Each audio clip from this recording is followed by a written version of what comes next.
نکاح کا وقت آیا تو پوچھا، علی تمہارے پاس گھر گرہستی بسانے کرنے کے لیے کیا کچھ ہے؟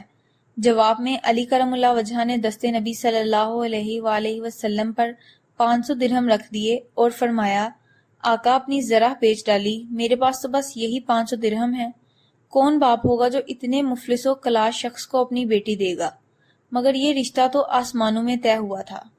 تبھی تو پورے مدینہ سے متمول سرداران کے آنے والے تمام رشتے ٹھکرائے گئے تھے۔ اور صرف سرداران ہی کیوں، روایت میں ہے کہ خود حضرت ابو بکر صدیق اور حضرت عمر فاروق رضی اللہ تعالیٰ عنہ نے بھی اپنے لیے دختر رسول صلی اللہ علیہ وآلہ وسلم سے نکاح کی خواہش کا اظہار فرمایا تھا، اور دربار نبوی صلی اللہ علیہ وآلہ وسلم سے ان کے عزیز ترین اور قابل بھروسہ متمول دوستوں کو بھی یہی جواب ملا تھا کہ مجھے اللہ کے حکم کا انتظار ہے۔ پھر اللہ کا حکم آ گیا، اللہ کی جانب سے رشتہ طے کر دیا گیا، انکار کی گنجائش ہی نہ رہی۔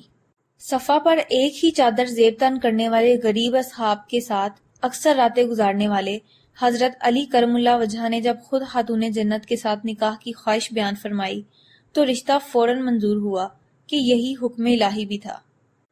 رشتہ منظور ہوا تو مولا علی کو گھر بسانے کے لیے پیسوں کی ضرورت پڑی۔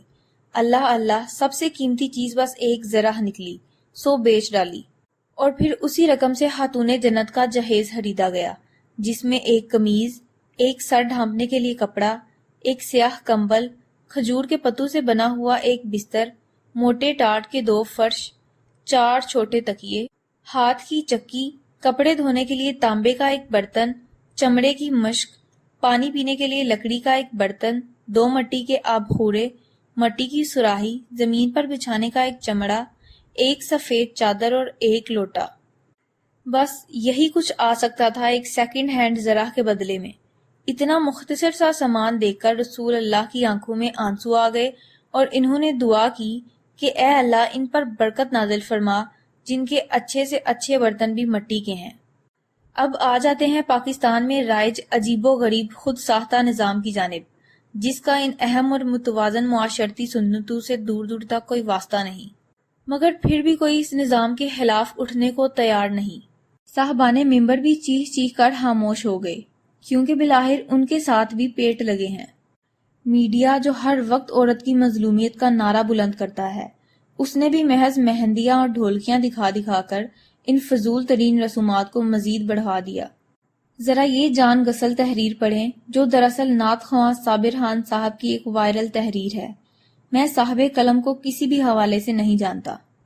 10 لاکھ کا جہیز، 15 لاکھ کا سونا، 5 لاکھ کا کھانا، گھڑی پہنائی، انگوٹھی پہنائی، ولیمے والے دن ناشتہ، مکلاوا کھانا دیگیں، بچہ پیدا ہونے پر خرچہ، بیٹی ہے یا سزا ہے کوئی، مرد ہونا آگے بڑھا کرو، یہ سب خرچہ خود، اور پھر کر کے دکھاؤ 4 شادیاں۔ سنت پر عمل کیا صرف 4 شادیوں پر ہی یاد آتا ہے؟ باقی سنتوں پر وہ عقل کام کرنا چھوڑ دیتی ہے کیا؟ وہ بیٹی اکثر اس لیے باپ سے فرمائشیں نہیں کرتی تھی کہ پہلے ہی اس کی شادی کا خرچ اور جہیز بناتے بناتے اس کا باپ مقروض ہونے والا تھا۔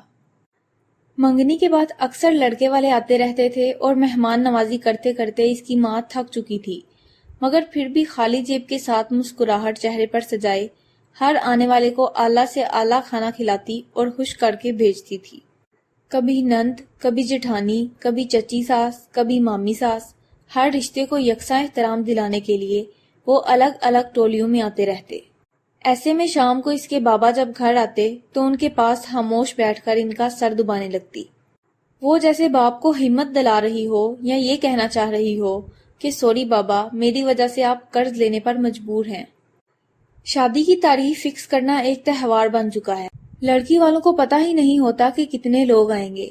ان کے کھانے پینے کے علاوہ سب کے لیے کپڑے خرید کر رکھنے ہوتے ہیں، چاہے 5 لوگ ہوں یا 50۔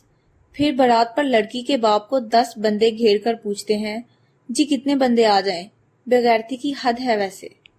اس سوال کے جواب میں کیا بولے گا وہ؟ اگر 100 کہے تو جواب ملتا ہے 200 تو ہمارے اپنے رشتے دار ہیں، پھر محلے دار، لڑکے کے دوست وغیرہ۔ کچھ نہیں تو 400 افراد تو مجبوراً لانے پڑیں گے بارات کے ساتھ۔ اب لڑکی کا باپ کیا کہے؟ مت لانا، میرے پاس پیسے نہیں ہیں۔ پھر اسی بے غیرتی اور بے شرمی والے فرسودہ نظام میں بارات والے دن لڑکی کے ساتھ 2 دیگے کھانے بھی بھیجنا ہے، جہیز بھی خود بنا کر چھوڑ کر بھی خود ہی آنا ہے۔ میرے پیارے پاکستانی مسلمان بھائیوں، یوں ہوتی ہے آج کل ہمارے معاشرے میں ایک بیٹی گھر سے رخصت، اور اس کے بعد بھی اس کا سسرال میں جا کر کیا مول اور وزن ہوگا، یہ تو اکثر ہم سنتے ہی رہتے ہیں۔ ہاتھ جوڑ کر التجا ہے، مت کریں ایسا، توڑ دیں یہ رسمیں جن کی وجہ سے ایک باپ توبہ کرے کہ اس کی کوئی بیٹی نہ پیدا ہو۔ غیرت مند بنیں، چھوڑ دیں یہ بے شرمی والی رسمیں کہ بیٹیاں ماں باپ کی غربت دے کر اپنی شادی کا خیال ہی دل سے نکال دیں۔ اپنے بیٹے کے لیے سادگی سے نکاح کر کے بہو لا کر دیکھیں، اپنی بیٹی بھی یوں ہی سادگی سے رخصت کر کے دیکھیں، سکون ملے گا۔ اور آپ کی اطلاع کے لیے عرض ہے کہ آپ کی بیٹیاں حضرت فاطمہ رضی اللہ تعالیٰ عنہا جتنی لاڈلی تو نہیں ہے نا، آپ کے بیٹے بھی حضرت علی کرم اللہ وجہہ جتنے محترم تو نہیں ہے نا۔ آنے والی نسل کی زندگی آسان بنا دو یارو۔ لڑکوں بیٹوں سے کہتا ہوں کہ جہیز مت لینا، اپنی ہونے والی بیٹی پر ترس کھانا جو کل کو تمہارے خراب حالات سے اتنی ہی پریشان ہو سکتی ہے جتنی آج تمہاری ہونے والی بیوی پریشان ہے۔ اللہ نے تمہیں مرد پیدا کیا ہے، خود کما کر اپنی بیوی کو خوشیاں خرید کر دینا۔ غیرت مند بنو، اپنی زرہ بیچو اور پھر